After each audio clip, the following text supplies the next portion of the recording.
चलो चलो चलो लिटरेचर आपको कैसे पढ़ना है? डे 1 मैंने परसों जो कराया था लिटरेचर के नाम पे, मैंने परसों जो कराया वो आप याद करो। डे 2 कल मैंने लिटरेचर के नाम पे जो कराया वो याद करो।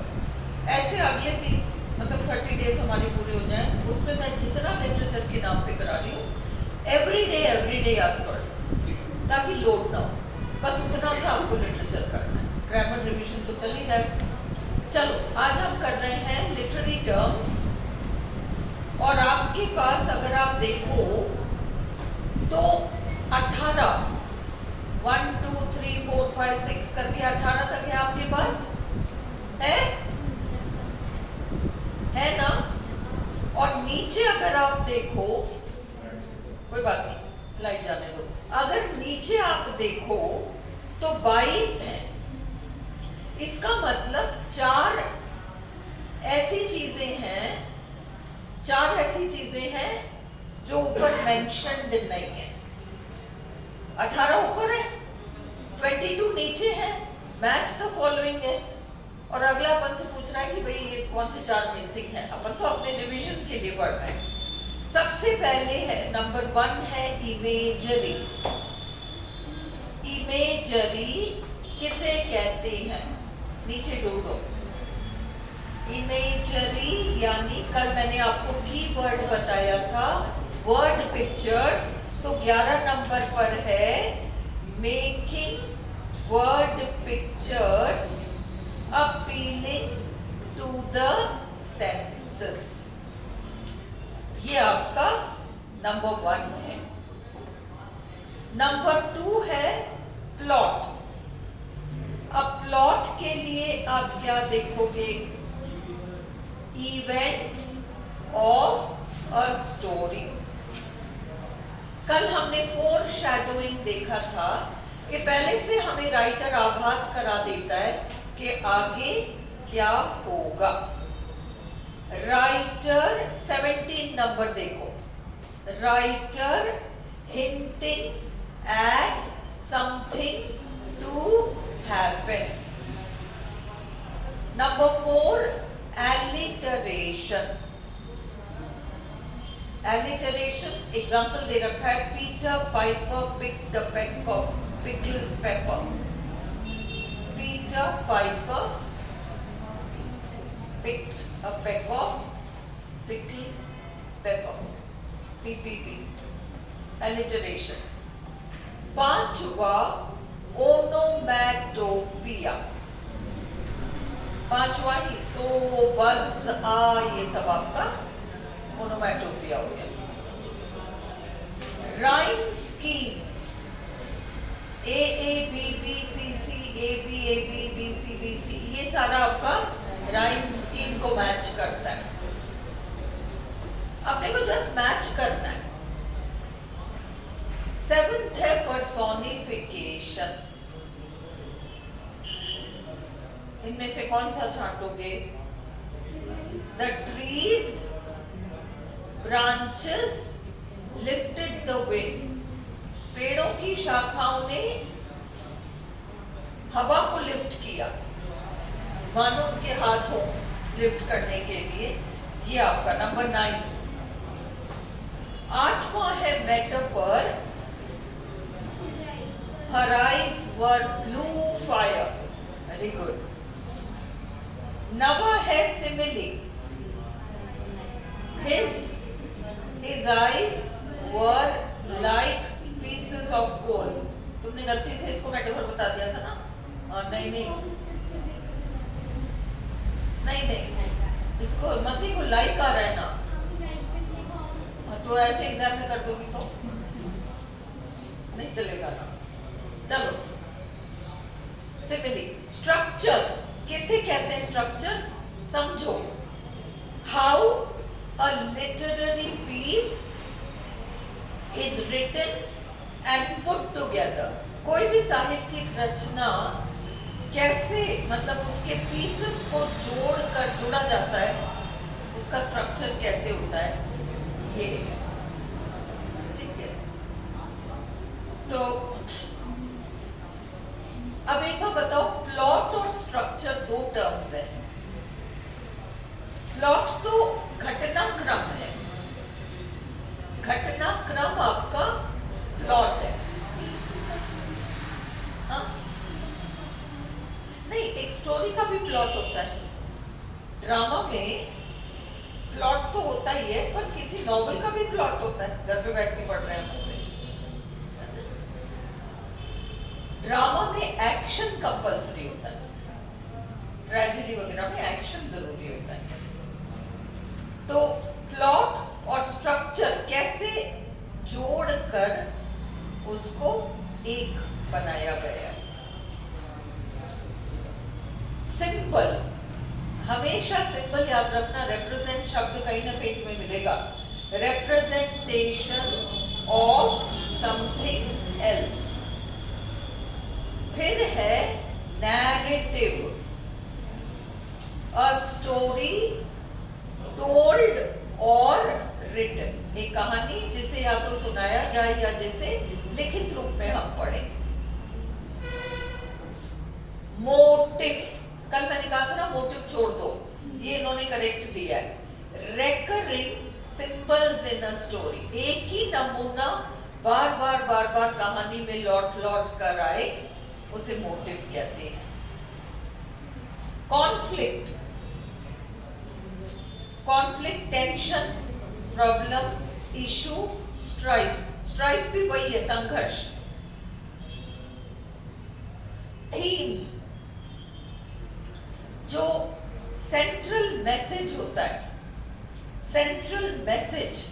इनसाइट, इनसाइट का मतलब अपन ने पढ़ा और अपन को पूरी बात अब समझ में आ गई कि उसमें क्या है। इनसाइट, द बिग आइडिया, एक मूल विचार जो प्रस्तुत किया गया हो। Stanza, versus in a song और पोएम। खुशबू है ना। Lyric poetry, musical poetry expressing feelings. और लास्ट है पैरोडी, पैरोडी मजाक उड़ाना, जनरली नकल करना परंतु उसमें मजाक का पुट होना। Imitation of a work usually in comic. हाँ बिल्कुल बंद कर दो फैन, वैसे भी बहुत शोर करता है वाला।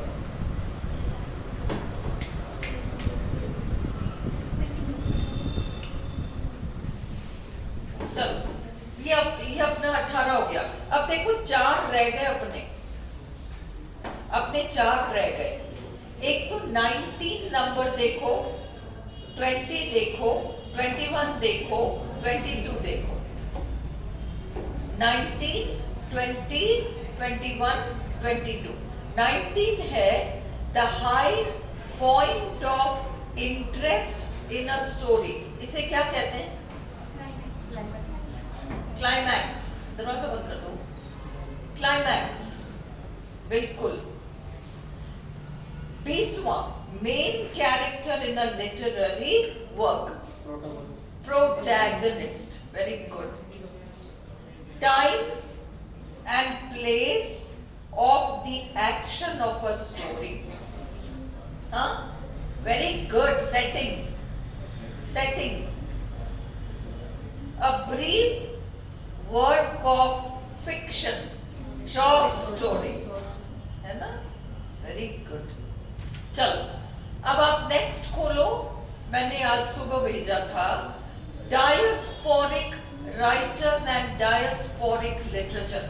आपको 30 दिनों में जो मैं करा रही हूँ क्लास में अभी, आप लिटरेचर, चाहे वीडियो अलग अलग है, डे 1 जितने मैंने लिटरेचर के नाम पे वीडियोस भेजे वो सारा उस दिन ही आपको परसों ही खत्म कर देना चाहिए था। कल का कल याद हो जाना चाहिए था और आज का आज ही खत्म हो जाना चाहिए, है ना? इसको इकट्ठे मत करो। बंद करो ना दरवाजा। Diasporic writers and diasporic literature. Diaspora क्या होता है? डायस्पोरा का मतलब क्या होता है?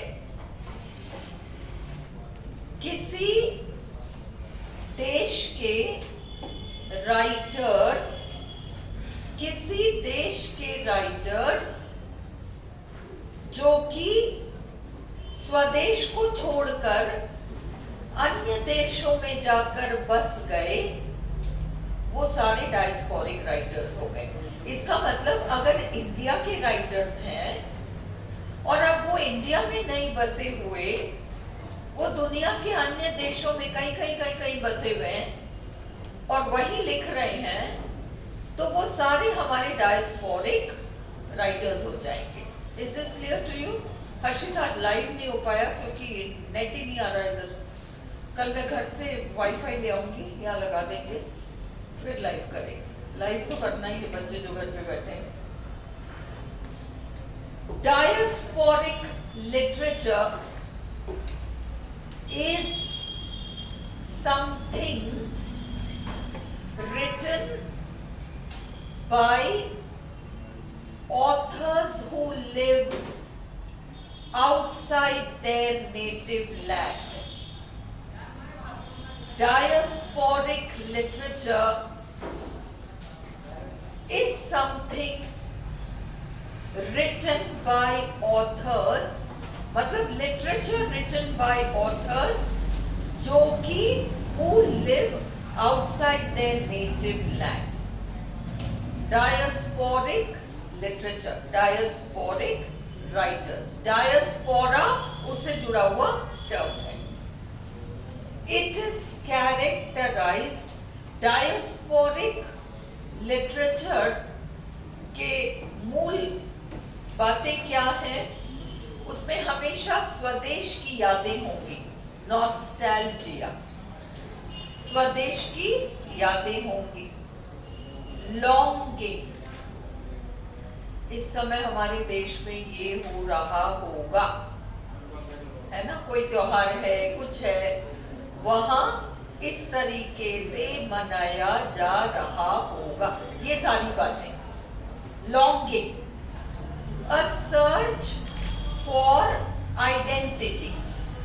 देखो, जो व्यक्ति देश छोड़कर बाहर बस जाता है, अपन भी सोचते हैं अब ये तो वहां का है, और वहां के लोग भी सोचते हैं कि ये वहां का है, और वो बेचारा अधर में, ना इधर है ना उधर है, और वो पूरी जिंदगी अपनी पहचान ही ढूंढने की कोशिश करता है कि मैं यहाँ का हूँ या मैं वहां का हूँ, और उसके सारे लिटरेचर में ये चीज झलकेगी।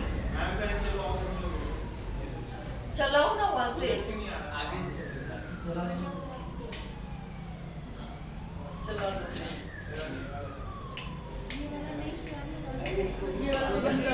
ये तो बंद कर दो।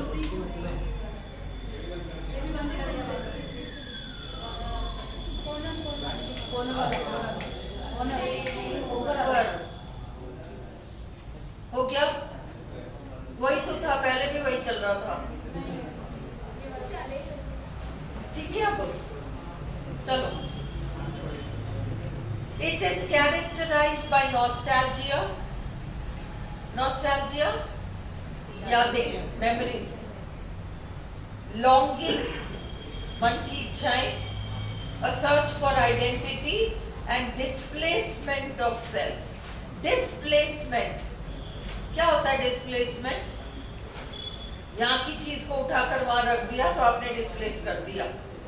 आप उस देश के थे, वहां से उठकर यहाँ आ गए, अब आप डिस्प्लेस हो गए।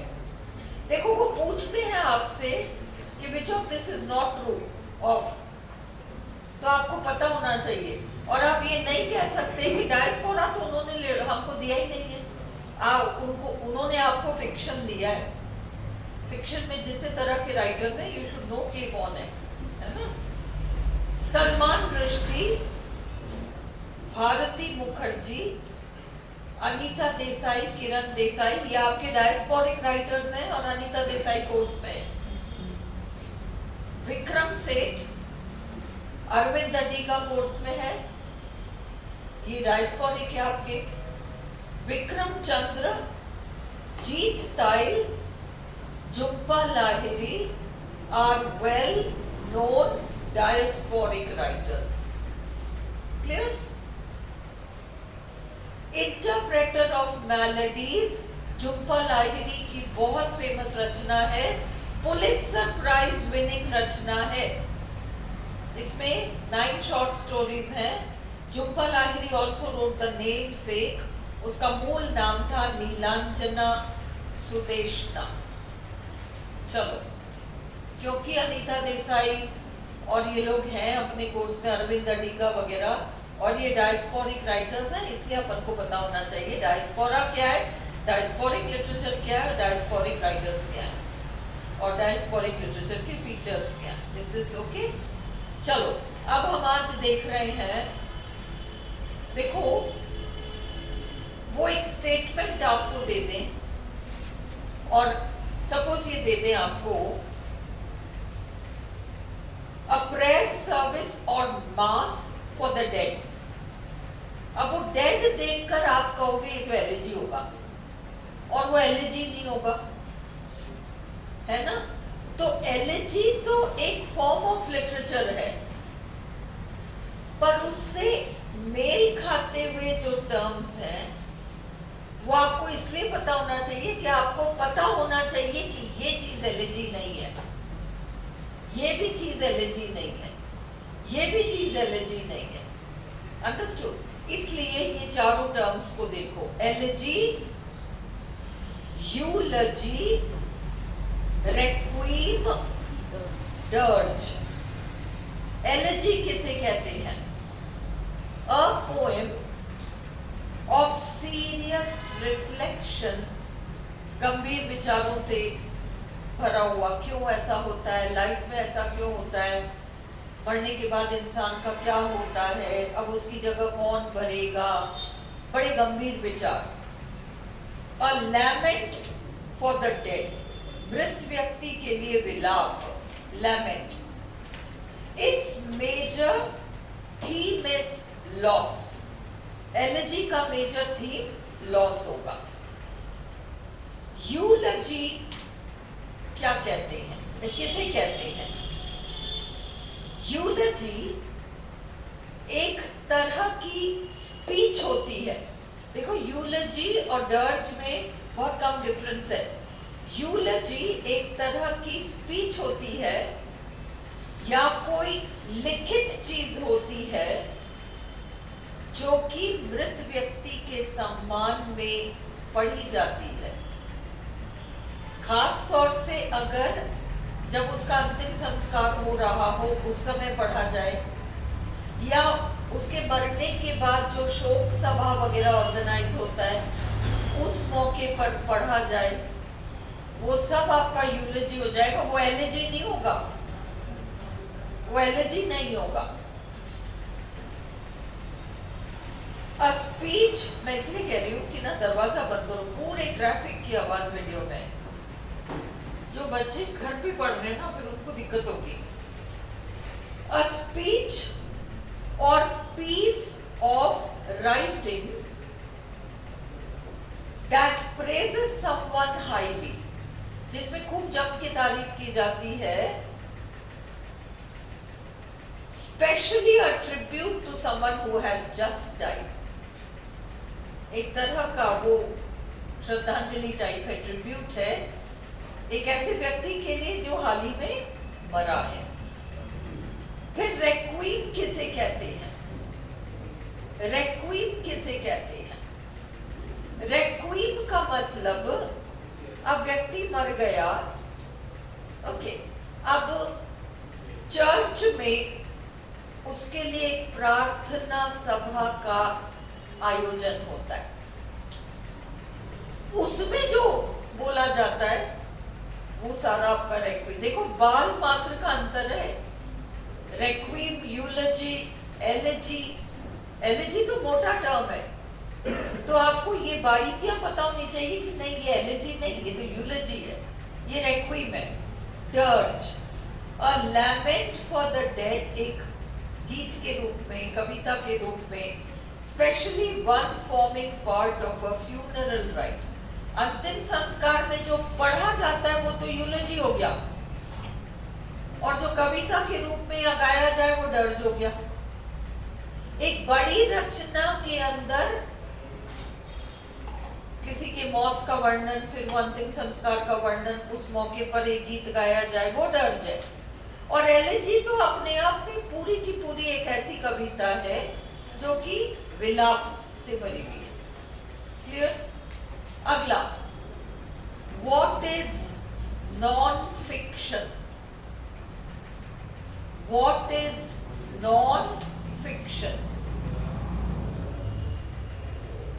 नॉन फिक्शन और फिक्शन, प्रोज जो होता है, गद्य जिसे हम कहते हैं, गद्य में आपके पास प्रोज है आपका गद्य, उसमें काल्पनिक भी हो सकता है जो फिक्शन हो जाता है, और उसमें वास्तविकता भी हो सकती है जो तथ्यों पर आधारित हो, वो आपका नॉन फिक्शन है।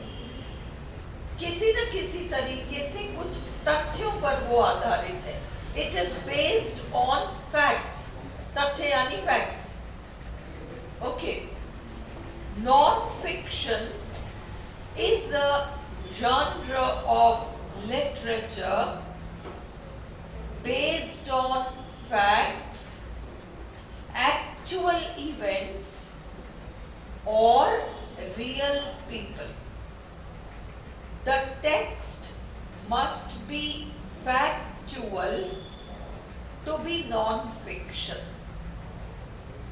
फैक्ट पर आधारित होना चाहिए, तब अपन उसको नॉन फिक्शन कहेंगे। फिक्शन किसे कहते हैं?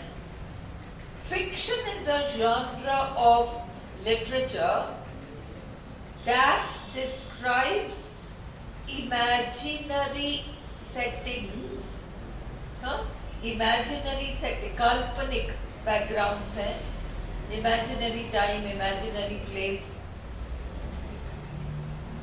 इवेंट्स, घटनाएं भी काल्पनिक हैं, एंड कैरेक्टर्स, और उस कहानी में जो पात्र हैं वो सारे भी काल्पनिक हैं। Please close the door. तुम लोग आते हो फिर दरवाजा बंद करो। In non-fiction में the people, events and settings are real. Which of these is not true of non-fiction करके पूछ ले तो you should know कि ये सारी non-fiction में ये चीजें तो होती हैं। They are not imaginary. Non-fiction का setting, non-fiction की घटनाएं और नॉन फिक्शन के लोग, तीनों चीजें काल्पनिक नहीं होंगी, तथ्यों पर आधारित होंगी। रियल में वो लोग जिए हैं, उनके बारे में जो लिखा जाता है वो नॉन फिक्शन है। They are not imaginary and can be verified. उनकी पुष्टि की जा सकती है, एंड कैन बी वेरीफाइड, उनकी पुष्टि की जा सकती है। मेहर को ये एक न एक कुछ तो भूल ही जाता है। ओके, कैन बी वेरीफाइड का मतलब उनकी पुष्टि की जा सकती है। ओके, सपोज आज तुम महात्मा गांधी, वो जो एक उनका लाइफ का स्टोरी है कि वो इंस्पेक्टर ऑफ स्कूल्स आए और केटल की स्पेलिंग नहीं आई और टीचर ने कुछ किया। You must have all read it, school में तो चलता ही है तुम लोग के ना ये। तो वो इस तरह की चीजें कहानी नहीं है, इमेजिनेशन नहीं है, it is based on fact. तो इसमें however, परंतु the details may be from one person's perspective. नजरिया व्यक्तिगत हो सकता है, नजरिया व्यक्तिगत हो सकता है। मैंने अपने पॉइंट ऑफ व्यू से लिखा। एक जगह नजरिया क्या होता है, पॉइंट ऑफ व्यू क्या होता है, पर्सपेक्टिव क्या होता है। एक एक्सीडेंट होता है, 4 लोग अपन वहां से गुजरते हैं, चारों उस एक्सीडेंट का वर्णन करते हैं, चारों अपने अपने नजरिए से वर्णन करेंगे। कॉमन चीज यही होगी कि एक्सीडेंट हुआ और जो भी वस्तु स्थिति जो थी, बाकी सब आपका पॉइंट ऑफ व्यू है, ये वहां से निकला, वो हुआ और ऐसा, वो everything is your point of view. तो पॉइंट ऑफ व्यू इंडिविजुअल हो सकता है, पर बाकी इवेंट्स, पीपल, सेटिंग ये फैक्चुअल होगा। तो लिटररी नॉन फिक्शन में क्या क्या आती हैं? यूं तो नॉन फिक्शन में 25-30 चीजें आती हैं, यूं तो नॉन फिक्शन में 25-30 चीजें आती हैं। अगर तुम एक रेसिपी बुक खोलते हो खाना बनाने के लिए, वो नॉन फिक्शन है। अगर फोटोग्राफी के ऊपर बुक है, नॉन फिक्शन है। गार्डनिंग के ऊपर बुक है, नॉन फिक्शन है। पर लिटररी नॉन फिक्शन क्या है? लिटररी नॉन फिक्शन में एसेज आती हैं, डायरीज आती हैं। डायरी का मतलब व्यक्ति रोज के रोज लिखता है, आज सुबह से रात तक क्या हुआ। लेटर्स आती हैं, बायोग्राफीज आती हैं, दूसरे की जीवनी। मेमोइर्स आते हैं, मेमोइर्स, इसका एक्चुअल स्पेलिंग मेमोइर्स है, मेमोइर, ये हमको फोनेटिक्स में देखना है। मेमोइर मतलब मेमोइर को तुम यूं देखो, ऑटोबायोग्राफी, मेरी पूरी लाइफ की स्टोरी ऑटोबायोग्राफी, यूं मानो। What is a मेमोइर? मेमोइर का मतलब, सपोज ऐसा हुआ कि मैं किसी बहुत बड़े व्यक्ति से मिली, मैं नरेंद्र मोदी से मिली, ओके।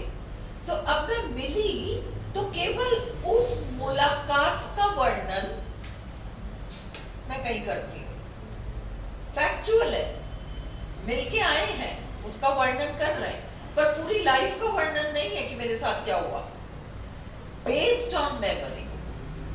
पर रुको, मेमोइर, ऑटोबायोग्राफी तो मेरी लाइफ होगी, मेमोइर में मेरी लाइफ से रिलेटेड कोई चीज जो मुझे याद है, या किसी और की लाइफ में कोई और बहुत ऐसी यादगार चीज जिसका वर्णन किया जा रहा हो, सब मेमोइर में आ जाएगा। हाँ, एक मुलाकात और एक घटना का वर्णन, जनरली मुलाकात उसमें इन्वॉल्व रहता है, जनरली। ऑटोबायोग्राफीज, आत्मकथा, है ना। एडिटोरियल्स, मैगजीन्स और अखबार में एडिटोरियल एक पेज आता है ना, जो एडिटर लिखता है, संपादकीय कहते हैं ना उसको। आर्टिकल्स, अखबार वगैरह में छपने वाले लेख, एंड स्पीचेस, जवाहरलाल नेहरू के स्पीचेस, सब नॉन फिक्शन है। ये लिस्ट याद रख लो। फिक्शन में क्या क्या आता है? फिक्शन में फैंटेसी आती है फिक्शन में, बिल्कुल ही। हाँ, ख्याली पुलाव वाली स्टोरीज, सारे फैंटेसी, बहुत ही मैजिकल टाइप। साइंस फिक्शन आता है, साइंस फिक्शन है ना, साइंस पे आधारित कोई कल्पना, 50 साल बाद दुनिया वहां जाएगी, तब तक साइंस पता नहीं कितना एडवांसमेंट कर चुकी होगी। अब हम पिकनिक मनाने, हाँ, मार्वल की मूवीज इसी पे बनती है। हाँ, मार्वल मूवीज। तो अब हम मार्स पे जा रहे हैं पिकनिक मनाने, वेकेशन मनाने, ये this is all science fiction, okay. Horror, भूतिया स्टोरीज, डरावनी। रोमांस है ना, ये तो टोटली ये फिक्शन है। Adventure, detective and mystery, children stories, परियों की कहानी, फेरी टेल्स, मैंने लिखा नहीं है but you should know, fairy tales, historical fiction etcetera, ये सब आपके, okay. Which of these is not fiction? तो वो 3 तो फिक्शन देंगे, 1 नॉन फिक्शन देंगे और आपको पहचानना है which of these is not non fiction. अब वो 3 नॉन फिक्शन देंगे और 1 फिक्शन देंगे और आपको वो फिक्शन पहचानना है। Is this clear? अब करो, आज रियलिज्म अपने है कोर्स में। लिटरेरी रियलिज्म कहां से आया, क्या है, कहां स्टार्ट हुआ? फ्रांस में स्टार्ट हुआ, 19वीं शताब्दी में स्टार्ट हुआ, कला के क्षेत्र में स्टार्ट हुआ। Okay, it is a literary movement. ये एक साहित्यिक अभियान है दैट रिप्रेजेंट्स रियलिटी, जो कि यथार्थ को दर्शाता तो है, by portraying mundane everyday experiences, रोजमर्रा की बातों को कहानी में शामिल किया जाता है, as they are in real life, जैसा कि वो जनसाधारण के जीवन में होता है। वाई जनसाधारण? क्योंकि वो बिल्कुल ऑर्डिनरी सा लगना चाहिए, ऑर्डिनरी सा लगना चाहिए, इसलिए ऑर्डिनरी पब्लिक की स्टोरी होगी। Generally middle class, generally lower middle class, ये कैरेक्टर्स होंगे। Okay, it depicts familiar people, places and stories, कुछ जाने माने से people, places, stories, mainly about the middle and lower classes of society. ये भी क्लियर है अपन को? Literary realism seeks to tell a story as truthfully as possible. उसमें सत्य को बिना किसी लीपापोती के, बिना किसी डेकोरेशन और उसके एज इट इज उसको प्रस्तुत किया जाएगा। जो जैसा है, जो चीज जैसी है, जो स्थिति जैसी है, उसको एज इट इज वर्णन किया जाएगा, उसको ड्रामेटाइज नहीं किया जाएगा, उसे रोमांटिसाइज नहीं किया जाएगा। सुंदर बनाना, जो जैसा है वैसा ही उसको दर्शाया जाएगा। Literary realism started in 19th century France. It was part of the realist art movement. Realist art movement. France में स्टार्ट हुआ है। It began as a reaction, ये प्रतिक्रिया के रूप में शुरू हुई किस चीज के? रोमांटिसिज्म के। टू 18th century रोमांटिसिज्म, 1798 में रोमांटिक मूवमेंट शुरू हुआ, पर 1770 से प्री रोमांटिक स्टार्ट हो गया। थोड़ी कल्पनाएं ज्यादा करना, भावनाओं की तरफ जाना, उसका विरोध किया गया। In England Daniel Defoe and Samuel Richardson are considered realists because they wrote about issues related to the middle class. इसलिए दो राइटर्स को रियलिस्ट राइटर्स माना जाता है। सबसे famous work of realism George Eliot का मिडिल मार्च है। George Eliot's middle March, a study of provincial life, is considered the most famous work of literary realism in England. और भी रचनाएं हैं। जब इंडस्ट्रियल रेवोल्यूशन वगैरह आया था तो लाइफ बड़ी परेशानियों से भरी हुई थी, मजदूर वर्ग के लिए, लोअर क्लासेस के लिए। उनकी लाइफ का वर्णन करने वाले काफी सारे नॉवेल्स हैं, ये सारे आपके रियलिज्म हो गए। Other well-known English authors related to literary realism are George Gissing, Arnold Bennett, and George Moore. So, अगला magic, realism and fantasy, difference क्या है? ओके, रियलिज्म में भी सोशल रियलिज्म है, किचन सिंक रियलिज्म है, वो सब अपन से नहीं पूछेंगे, मैजिक रियलिज्म पूछ सकते हैं, इसलिए उसको कर लो। हैरी पॉटर की stories magic realism, it is a style. और फिर तुम मैजिक रियलिज्म और फिक्शन में क्या डिफरेंस है उसको देखो। It is a style of literary fiction and art. It paints a realistic view of the world. Magic realism में क्या होता है? बिल्कुल रियलिटी दर्शाई जाएगी, बट उसमें जादू का एक बड़ा सा पुट आ जाएगा, होगा बिल्कुल रियलिटी से based. It paints a realistic view of the world while also adding magical elements. In other words, the world appears similar to ours.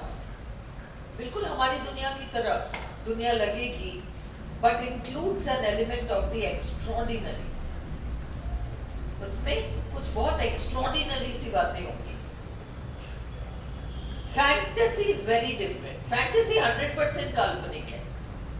Magic realism ज्यादा रियलिज्म है और उसके अंदर मैजिक को शामिल किया गया है। Fantasy is very different. While magical realism एक ही चीज है, situates readers in a predominantly realistic world. अधिकतर तो सब यथार्थी है मैजिक रियलिज्म में। Fantasy takes place in an unreal world with unreal characters, ये फैंटेसी है। J.K. Rowling's Harry Potter is an example of magic realism. अब आप ये जानो कि नेचुरलिज्म क्या है। जब रियलिज्म हदों को पार कर जाए, it is an extreme form of realism influenced by Charles Darwin's theory of evolution, survival of the fittest वगैरह। Naturalism was founded by Emile Zola, बस ये नाम याद रखो, Emile Zola। ये मानता है कि साइंस हर चीज का एक्सप्लेनेशन दे सकता है। It believes that science can explain all social and environmental phenomena. Just in case naturalism पूछें, क्योंकि आपकी बीए सेकेंड ईयर में A Rose for Emily था एक स्टोरी विलियम फॉकनर का, और वो इस पे है, नेचुरलिज्म पर बेस्ड है। A Rose for Emily by William Faulkner is an example of naturalism, क्योंकि आपके बीए सिलेबस का पार्ट है, इसलिए आप जान लो कि ये क्या है। Is it okay? अब इस वीडियो को बंद कर दो और हम आज अगला वीडियो डी वाले वर्ड्स देखेंगे, है ना? इसी में चलने दें क्या? बहुत लंबा हो जाएगा, बच्चे देखेंगे।